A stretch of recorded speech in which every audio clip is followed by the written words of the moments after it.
Hago este audio para que sepas que este episodio no es como el resto. Este episodio es muy especial y sobre todo para mí. Esa palabra que más escucho cada día es mi nombre. Y mi nombre en este episodio estuvo en jaque. A mí me llegó a movilizar hasta el punto de reflexionar sobre dos conceptos, la humildad y la ignorancia. Y la ignorancia no desde la falta de educación, sino de desconocer o ignorar diferentes cosas, conceptos, realidades e incluso con las que convivimos y vivimos a diario. Y del otro lado, la humildad, no desde una mirada sumisa, adiestradora o solemne, sino de conocer y saber que voy a ignorar gran parte de otros conceptos que me rodean, simplemente porque soy un ser finito y eso implica un límite. Por eso, hoy me acerco con una compañera especial en el detrás de las partituras, desde la humildad de reconocer aquellas cosas que ignoro o creía conocer y permitiéndome así volver a resignificarme.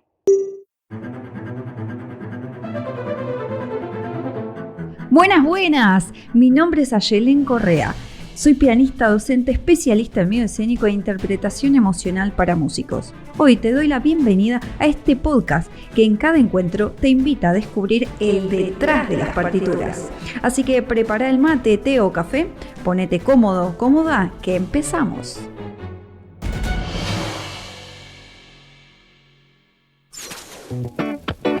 Buenas, buenas, bienvenidos a otro nuevo episodio en el Detrás de las Partituras. Hoy tenemos una entrevistada especial porque viene también compartiendo mis orígenes. Para los que vienen escuchando acá en el Detrás de las Partituras, saben muy bien que me encanta ir hacia la raíz. Me gusta conocer el mensaje personal de cada músico, artista. Y en este caso me interpela muy de lleno a mí. ¿Por qué? Porque hoy voy a ir a la raíz.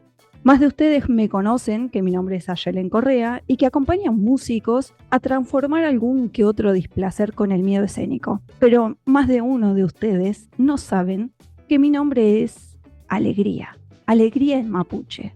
Y no es casualidad que una emoción que me identifica, que me emociona, genere esto, genere que yo acompañe a otros músicos en otras emociones. Por eso me pareció súper importante ir a la raíz, pero con alguien que está allí, que nació y que divulga todo esto. Anaí Mariluán, bienvenida. Mari, Ayelén, estoy contenta de oírte, de ir reflexionando todas las cosas que estás presentando. Gracias. Para los oyentes, me encantaría que te presentes, que cuentes por qué compartimos algo en común y desde dónde. ¿Qué estás haciendo? Bueno, no sé qué compartimos, acabo de conocerte, pero tu nombre no es exactamente alegría, sino la que sonríe, ¿no? Porque es un verbo lo que tenés por nombre. Yo pertenezco al pueblo mapuche, el pueblo mapuche usa el mapuzungún para entenderse con la vida, el mapuzungún es la lengua de la tierra, y como todos los que vivimos en territorio, tratamos de tomar esa lengua y aprenderla diariamente para poder expresarnos y para poder traducir al territorio que habitamos, ¿no? Así que vivo en Bariloche, eso debo contarles, y soy música y también cantora. Qué hermoso. Y esto que perteneces a una comunidad mapuche, para muchos que nos están escuchando desde otros lugares del mundo, ¿qué significa? Bueno, pertenecer a un pueblo, que es el mapuche, es pertenecer a comunidades que hoy se denominan originarias, ¿no? First Nation, para aquellos que están en otras latitudes, también en tiempos históricos se denominó poblaciones indígenas, indios, aborígenes, son todas categorías que van fluctuando con el tiempo, pero que aluden a la representación de pueblos que están antes de los estados. Entonces, los pueblos originarios son espacios, digamos, comunitarios y formas de organizaciones distintas que los estados absorbieron. Tal es el caso del pueblo mapuche, que vive a ambos lados de la cordillera, tanto en Chile como Argentina, y entonces a eso denominamos comunidad mapuche. Qué hermoso, me encanta, porque qué mejor que una definición de la persona que habita ahí, en ese espacio, en ese lugar. ¿Y cómo es la música mapuche? Bueno, no se puede hablar de música, porque la música es una categoría occidental, ¿no? Entonces, si nos referimos a las expresiones sonoras tradicionales, no estaremos hablando de música. Si estamos hablando de música, nos referiríamos a los músicos, ¿no? Y en ese sentido hay cantidad de músicos mapuches en este momento, expresándose tanto en la música libre, en la música contemporánea, en la música folclórica, en el rock and roll y el heavy metal, que es donde está la mayor cantidad de gente mapuche expresándose, también en el hip hop, el rap, ¿no? Entonces, eso en relación a la música.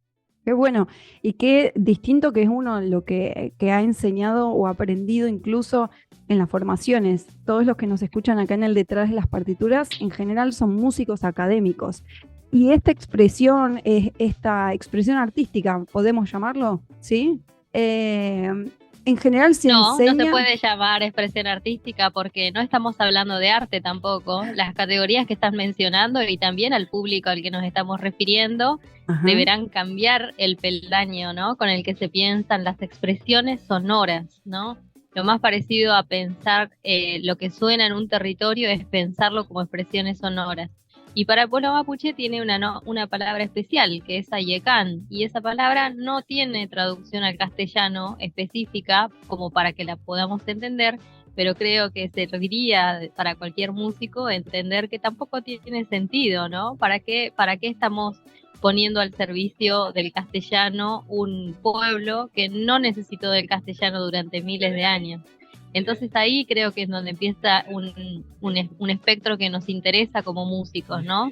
Saber que existen otras músicas que no están al servicio de Occidente, no tienen por qué estarlo, superviven en una margen autónoma con sus propias palabras, con sus propias expresiones, sus propias formas de ser y estar en el mundo. Creo que esto es lo interesante respecto de lo que consultabas. Gracias por iluminarnos, porque claramente hay una desinformación amplia y que incluso se termina enseñando de forma errónea, porque esto que estoy comentando es parte de la forma en que se denominan los conservatorios, ¿no? Como conservamos y enseñamos de una mirada más eurocentrista, diría, ¿no? Y no una mirada real, legítima, latinoamericana como la que estás proponiendo vos. Y ojalá, sí, porque en realidad también la categoría de Latinoamérica nos excede, ¿no? Nos excede porque yo sí pienso que los conservatorios pueden haber tenido un gen, digamos, que tiende a formar músicas en una sola línea. Pero también pienso que en las experiencias contemporáneas hemos visto vastas expresiones en donde los conservatorios ya no conservan, ¿no? Sino que se valen de músicas de distintos orígenes para poder hacer construir una nueva narrativa. Entiendo que estás hablando por ahí de conservatorios muy, muy ortodoxos o muy parados en la línea de los nacionalismos que hoy alienta Europa. Sí, sí. Y se nota bastante esa realidad porque justamente cuando hablamos de ir a la raíz, muchos músicos no saben cuál es su propia voz o cómo construir esa voz interna, cómo elegir los condimentos de ese mensaje artístico. Quisiera que indaguemos por acá y que pensemos cómo construyen ahí estos condimentos, estos elementos. Bueno, nosotros no vamos a ninguna raíz, sino que vamos hacia las ramas. Porque, digamos, la gente tiende a asociar a los pueblos originarios como algo que está previo, ¿no? Pero en realidad nosotros estamos durante y estamos en el futuro. Entonces, no hablaría jamás de raíces ni de orígenes, sino que hablaría de futuro y de ramas, ¿no? Y de hojas y de flores. Yo pienso que esa es la forma de construir correctamente para dejar de situar a los pueblos originarios en el pasado, cosa que ha sido una metáfora que nos llena aún de complejos errores. Estoy pensando que muchos de las naciones, para diferenciarse o para construir sus propias bases ideológicas, ha buscado en los orígenes y en esos orígenes la pureza, y con eso se han generado los movimientos nacionalistas más peligrosos que la historia ha dejado tristemente, digamos, hechos que tienen que ver con ir para atrás, ¿no? Por eso nosotros vamos hacia adelante. El pueblo mapuche es un pueblo de futuro porque cuida la vida. En ese sentido, se enfrenta con emprendimientos mega extractivistas que disputan el territorio. Entonces, poner a los pueblos originarios en el futuro representa una disputa por los territorios. Por eso siempre se sigue asociando al pasado. Yo como música lo que trato es hacer música, ¿no? Y las expresiones sonoras tradicionales de mi pueblo las reservo para las ceremonias que son íntimas y privadas y no tienen sentido una proyección. Entonces me siento en algún punto como de dos mundos. Wow, increíble. Y entre dos mundos, porque literal ahora les cuento a los oyentes que Anaí está en punto de viaje, está haciendo esta entrevista, brindándonosla desde su gran infinidad de generosidad desde el aeropuerto de Argentina. Porque uno pensará que es solamente estas expresiones, esta música, esta realidad que nos viene a ofrecer, se queda ahí, en ese espacio entre Chile y Argentina y ya está. No, me encanta que podamos pensar en divulgar todo esto y en cruzar, ¿no? Otra vez el océano, el transatlántico, y que nos cuentes hacia dónde vas, cómo es este compartir de la expresión sonora. Bueno, esta es digamos, todos los oyentes del programa seguramente saben de qué se trata. Los músicos estamos siempre obligados a pasear nuestros cantos, o son los cantos los que nos pasean a nosotros. Muchas veces las visitas no son transatlánticas, sino que, digamos, voy por todo el continente americano y norteamericano también.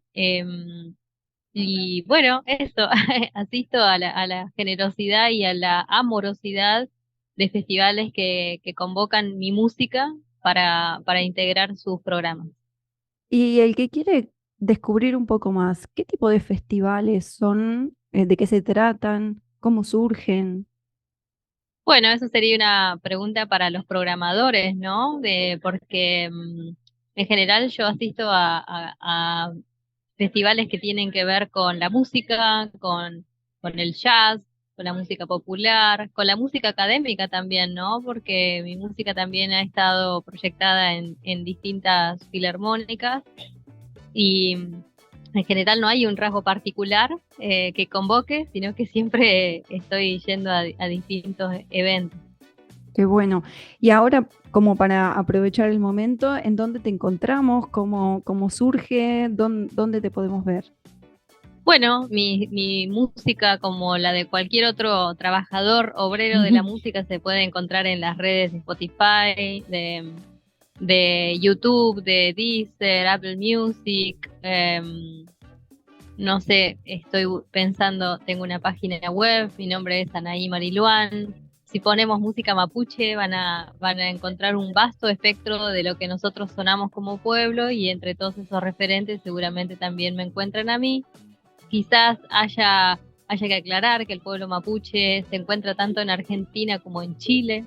Nosotros somos víctimas de la campaña al desierto de un lado, la pacificación de Araucanía del otro, y ese genocidio no reconocido hace que nuestras tradiciones se hayan descontinuado, o que se asocia el pueblo mapuche siempre a Chile, digamos, fundando la cordillera como un paso que divorcia la cultura de un lado y del otro lado, pero el pueblo mapuche se extiende de mar a mar.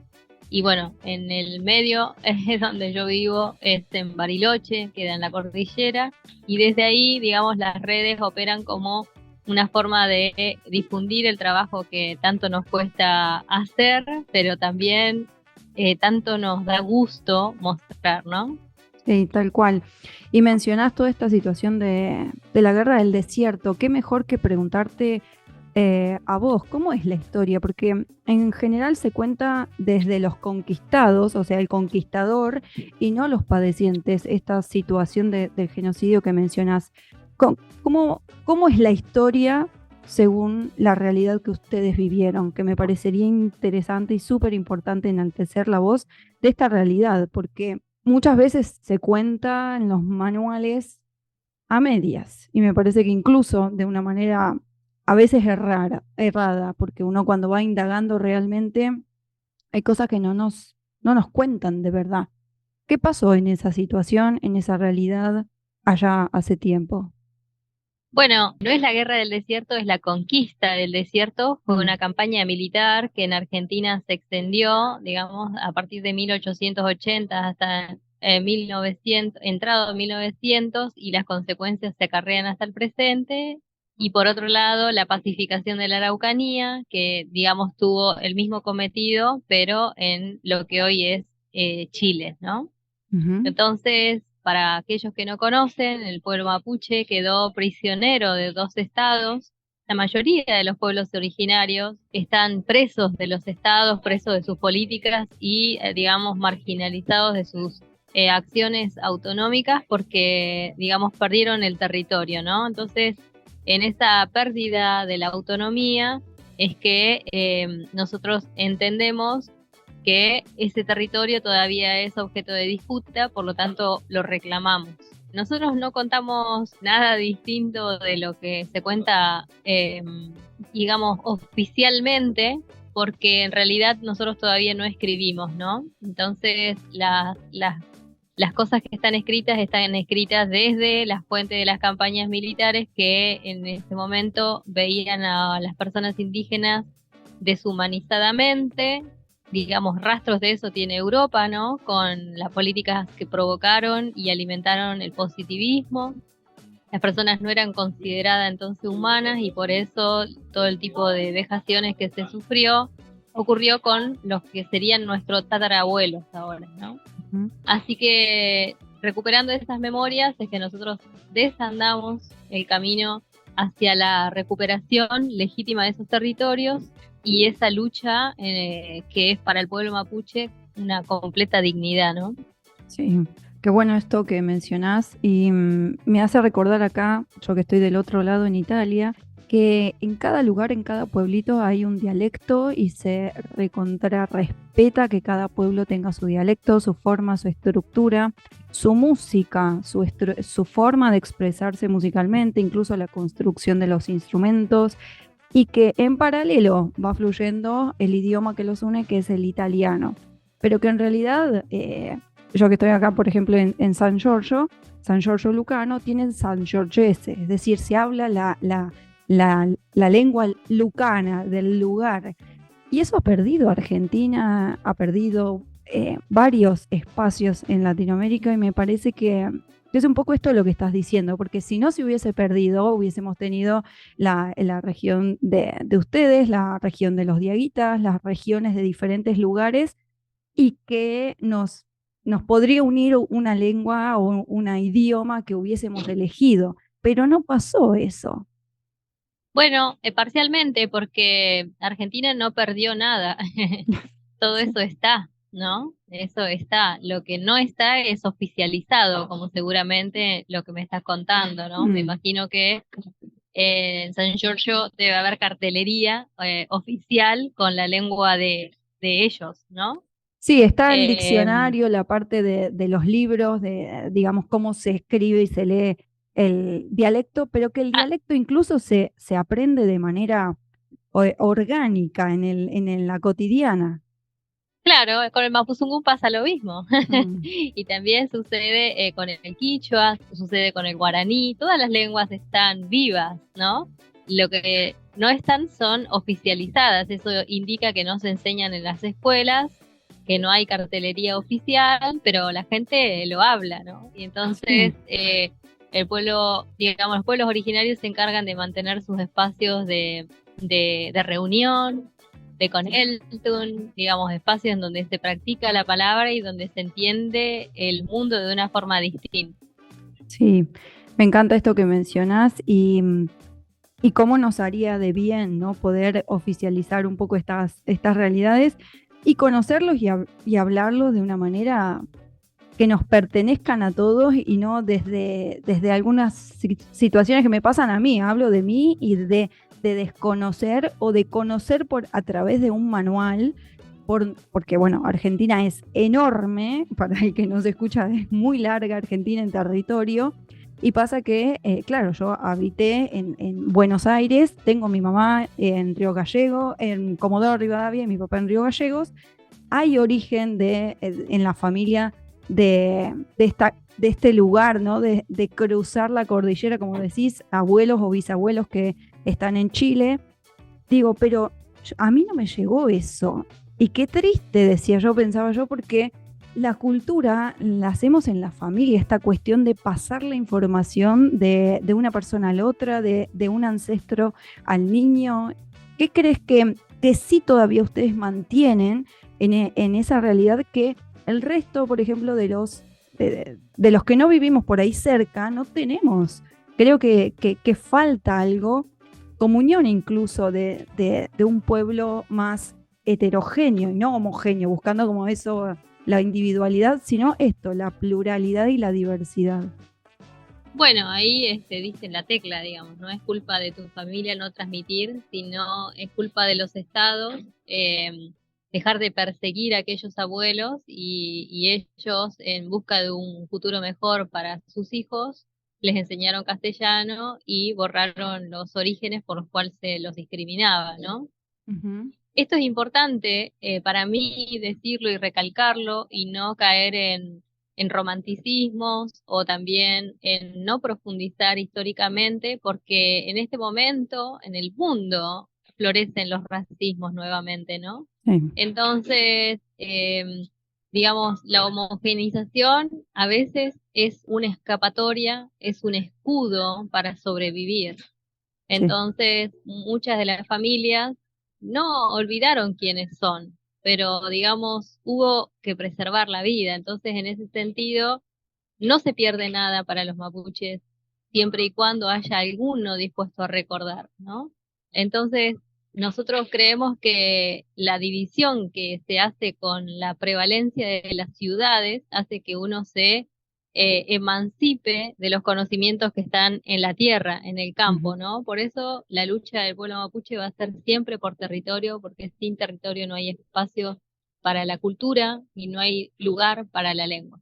Sí, así es. Me encanta que lo menciones y por eso te invitamos para pasar este ratito acá en el Detrás de las Partituras, que quisiera darte el espacio para comentar lo que sientas para estos músicos que quizás no conocen, no saben qué es el primer acercamiento mapuche de música, de cultura y de todo el ecosistema que implica. Si querés dejarles algunas palabras, querés comunicar algo como para ir cerrando. Bueno, qué honor. Yo si hablo con un músico entiendo que nos entendemos desde algún lugar intuitivo, desde alguna otra inteligencia, desde un lenguaje musical, desde la pasión por los instrumentos, desde las historias que encuentran algún abuelo enseñándonos, transmitiéndonos esa vocación, ¿no? Para mí la música fue siempre un aprendizaje familiar, luego se volvió oficio y luego se volvió profesión. Entonces yo lo que anhelo siempre al encuentro de otro músico es la capacidad para abrirse a otras diversidades y para fomentar en esa posibilidad de la interculturalidad un mundo mucho más ampliado para buscar sonoridades. Hermoso, hermoso, me encantó. Te agradezco enormemente, Anaí, porque este ratito es oro, además, y bueno, invito a todo el detrás de las partituras que pueda escuchar la música, el arte, todo lo que nos trae Anaí, nos comparte, porque es maravilloso, es hermoso. Invitarlos también a los demás que están quizás en otras partes del mundo, por ahí nos escuchan desde México, desde Perú, desde otros lugares, de conectar con la realidad de su pueblo, las diferentes realidades.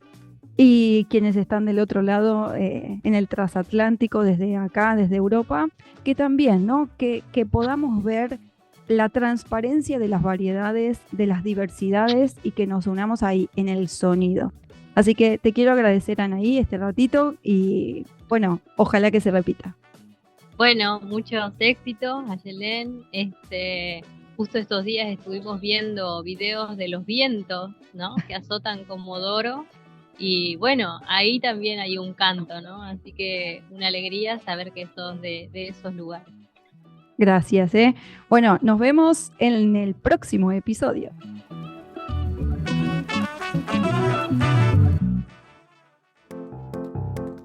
Te cuento que me encontrás en las redes como yelencorrea.musica. Ahí vas a descubrir cada uno de los espacios que creé exclusivamente para vos. Nos vemos detrás de las partituras.